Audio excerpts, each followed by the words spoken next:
Hey everybody, it's Bruce here with Traveling with Bruce. Welcome to my channel and video today. Thank you all of you who are following this channel by subscribing to TWB. We just hit 60,000 subscribers yesterday. Thank you for the thumbs ups and joining me on my Facebook group page. I have three stories for you today. Cayman Islands are upset with Carnival. The Caribbean is having all kinds of issues regarding their future, what they're going to do with tourism, and the hot spots for COVID outbreaks in the Caribbean. We're going to cover that too. Thank you for helping this channel by visiting my Redbubble store. Link down below for TWB merchandise. And also, thank you, those of you who are joining this channel, becoming sponsor members and joining me Monday night, 7 o'clock Eastern for a sponsor member hangout show, getting to use special emojis. And I make special videos just for sponsor members as well. Thank you all for following and supporting TWB. Okay, the Cayman Islands, they're upset. Apparently, it seems that the folks at Carnival have been advertising cruises starting this year, 2020 into 2021, that say they're going to the Cayman Islands. The Cayman Island government is saying, excuse me, no you're not. We're shut down. There are no cruise ships expected and will be allowed into this country until at least springtime of 2021, and even that is subject to change. So don't go thinking that you're going to be coming here to Stingray City with boatloads of COVID, possible COVID passengers on Carnival cruise ships. There is no way the Cayman Islands want cruise ships on their island right now. And they're telling Carnival, get your act together. Stop selling cruises and advertising cruises that are promoting stops to the Cayman Islands. We're not interested anymore in 6 to 7 ships a day coming into the island where people tender on and off. What we're looking for when we do reopen is maybe 2 ships a day, and even then we're looking at occupancy restrictions and numbers, because the island has figured out we can make a whole lot more money with in our bank account here with folks that spend a week at a time rather than 4 hours at a time. It just got to be too much. The island was thinking of building a full-blown pier, hundreds of millions of dollars to handle massive amounts of tourists, including Oasis-class ships. And the fear was that cruise lines would not come here anymore unless they had a pier to dock at. And now with the COVID, everything has changed, and it looks like cruise ships might not be as dominant as in the past, like you see this photo here, for the Cayman Islands. Now, I got to tell you, folks, we keep hearing nonstop about the virus and its impact on North America, Europe, and other areas. But what you might not realize is that there have been a number of hotspots for the virus in the Caribbean. And I thought I would mention today the COVID countries, the top COVID countries in the Caribbean. They are, number one, Dominican Republic, Guadeloupe, which I believe yesterday had 1,000 cases of the virus just yesterday, Martinique, the Bahamas, Jamaica, Cuba, Trinidad and Tobago, Belize, Guyana. These are the countries that are leading the counts, the virus case counts. Now, some of the countries have really been able to stamp it out and get it to a virtually a non-issue, but they have literally done full-blown shutdowns for international travel by air and ship, and they've also had island-wide shutdowns. And one of those is the Cayman Islands. They have been really serious about testing everyone that needs a test and making sure people are isolated and doing tracing.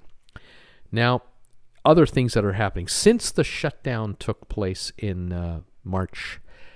Here we are now in October 2020. These islands and these island nations have done a lot of soul searching and have figured out a number of different things. They've always known that cruise ship passengers spend the least amount of money on a per person basis when they come and visit their countries. Of course, that's offset by the fact that you can get 2, 3, 4,000 of them at a time coming off a ship for 4, 6, 8 hours. But the numbers just don't lie. Cruise ship passengers spend on average between $60 and $100 per person per day when they visit a typical Caribbean island. If people are coming in for a week-long stay or a 10-day stay, 2-day stay, they're flying in, taking an all-inclusive resort, or grabbing a Hilton hotel and spending a weekend and renting a car and going scuba diving and deep-sea fishing. These folks are spending no less than $200 a day, but most likely $600 a day per person, and more than that. And the islands have figured out, oh my, why are we killing ourselves going after these hordes of people on cruise ships when if we just boosted our marketing to higher-end visitors, we could get the big bucks with way, way fewer people invading our islands. And cruise lines have been demanding piers be upgraded, dock facilities being upgraded, the downtown security being upgraded, and the local officials are sometimes overrun with too many tourists and too many hucksters going after these tourists. They're saying to their politicians and their leaders, look, the heck with cruise ship passengers. Why don't you just let folks fly in here for a week? Why don't we promote that? These kinds of folks that fly in for a week, 10 days, 2 weeks, they're spending the big money in the really nice resorts, which have their own security. They're going out on guided tours with trusted locals that, again, the resorts hire. They're not so vulnerable in the downtown area. They don't go into the wrong establishment when they're here because they're higher enders. They know what they want. They may have been here before, and they're being pampered at these resorts. We could make a lot more money keeping people in resorts like this, and our staffs will make a lot more money because they're getting really nice tip money from these people. We're offering all day long tours, scuba diving lessons, deep sea fishing excursions, tours into the interior of our island countries. These folks want to know about our culture. They want to eat the local foods we're famous for. They really want to become part of our society for the week, 10 days, 2 weeks, or whatever they're here. Treat them right, they'll come here every year and spend $5,000, $10,000, $15,000 a couple for their travels. And we'll make the dough instead of the cruise lines, because these cruise lines are 6-star, upwards of 6-star cruise lines, 5-star cruise lines, 4-star cruise lines, but they're here for a brief amount of time. They're trying to scoop as much money from these people as possible by selling tours on board the ship. We only get a fraction of the action. And so the Caribbean nations, 14 of the 15 top countries in North America for tourism that depend on tourism are countries in the Caribbean.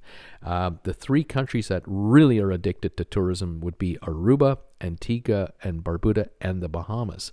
These 3 nations, this is their number 1 GDP generator, and they don't get it from cruise ship passengers. Yes, cruise ship passengers spend millions, no question about it, but tens of millions and hundreds of millions are spent by long-term visitors. And so now the Caribbean nations are really analyzing their needs going forward. They're not going to say no to cruise ship passengers, but they might say not so much. And we are more than likely going to dedicate more of our infrastructure dollars towards resorts like this that are here all the time and operate year-round, where we have the high-end spenders coming our way.